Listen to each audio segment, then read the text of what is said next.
This is The Gist, the essential podcast for the discerning listener.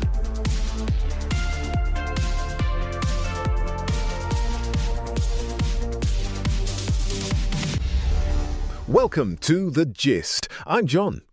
And I'm Mary. It is Sunday, July 26th, 2026. We are coming to you from Germany, and you are listening to your smart friend on the go.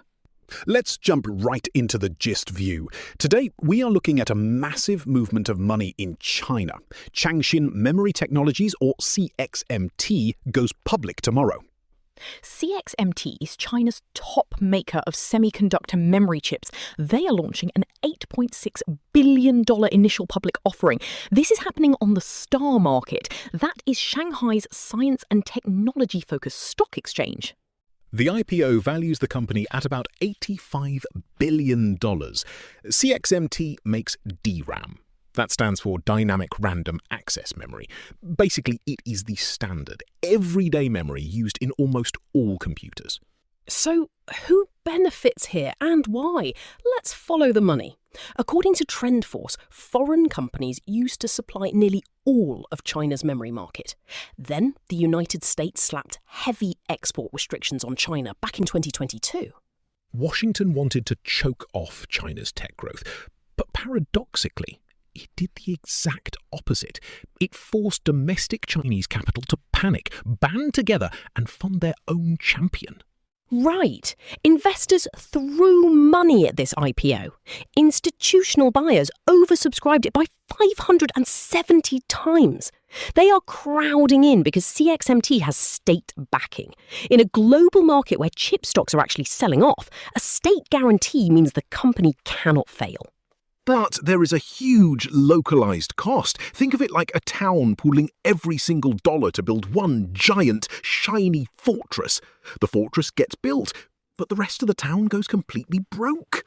Exactly. This massive IPO is draining liquidity right out of other Chinese tech stocks. It is sucking the oxygen out of the room. Plus, CXMT still has a glaring weakness. They are cut off from Western tools, so they rely heavily on legacy foreign equipment. Because of that, they face massive technical bottlenecks in producing cutting-edge high-bandwidth memory. The money is there, but the advanced tools are missing. Moving on to the global overview. Defence spending is seeing a massive structural shift.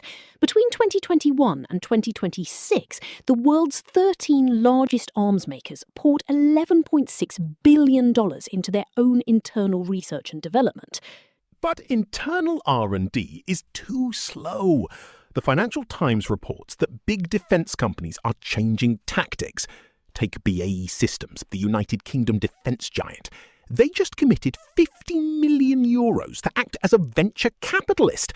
They are funding agile military startups instead of building everything in-house. Why the sudden shift? Look at Ukraine. Ukraine has successfully used cheap, asymmetric drone warfare in unexpected places like the Caspian Sea. Big legacy defence giants are realising they cannot innovate fast enough. So they are using their massive cash reserves to buy startup agility. It is a smart shift of resources. The big guys outsource the risk, the startups get the funding. Next up, the very real cost of climate volatility. Barrick Gold Corporation just had to run helicopter evacuations in northern Chile. Severe storms completely destroyed road access to their Borealis mining camp. This is not just a weather story, this is a supply chain story. Right. When extreme weather ruins infrastructure, operational costs explode overnight. It exposes a hard physical bottleneck in global commodity extraction. Getting raw materials out of the earth is becoming drastically more expensive. Let's bring it closer to home with the European perspective. Here in Germany, the Deutscher Fußball-Bund, the DFB, has a new coach. Jürgen Klopp is taking over the national football team through 2030. But the business side of this deal is fascinating. The DFB is the governing body for German football.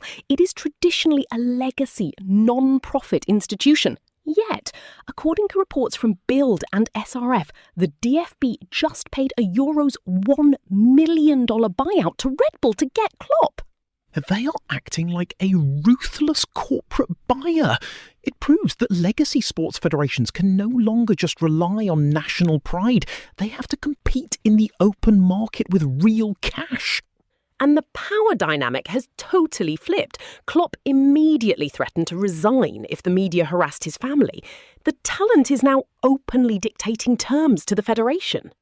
Switching gears to geopolitics, a Ukrainian drone just struck an Iranian vessel in the Caspian Sea.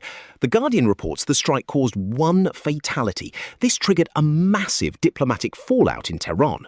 This stretches the map of the war. Ukraine is hitting assets in inland, shared basins. President Volodymyr Zelensky also confirmed that Russia is supplying satellite intelligence to help direct Iranian strikes in the Middle East. By striking the Caspian Sea, Ukraine forces Moscow to spend money defending a completely unexpected flank. It drains Russian defence resources. Finally, we are seeing real pain in the European supply chain. The IPO Institute, a major economic research group in Munich, reports a 2.4% short-term drop in regional industrial production. Material bottlenecks are everywhere. Germany's automotive sector is taking the hardest hit. Meanwhile, the pharmaceutical and wood industries are seeing long-term inflation. This alters the baseline cost of making things in Europe. Capital is shifting away from growth. Instead, it is being spent just to absorb these sustained price hikes. So, Mary, what is the temperature today? Today is all about massive capital adapting to hard limits. Whether it is Chinese tech investors grouping together to survive United States sanctions, legacy defense giants buying startups to stay relevant, or European manufacturers paying a premium just to keep factories running. Across the board, institutions are throwing cash at their biggest vulnerabilities just to stay in the game. Perfectly said. That is the gist for Sunday, July the 26th, 2026.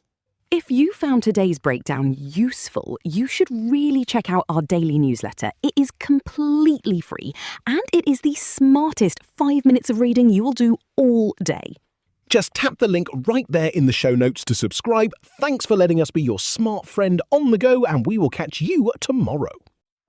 The Gist, News Digest, and podcast are entirely written and produced by artificial intelligence. The Gist is out 3 times a day, every day, providing you with a liberal perspective on what to expect next.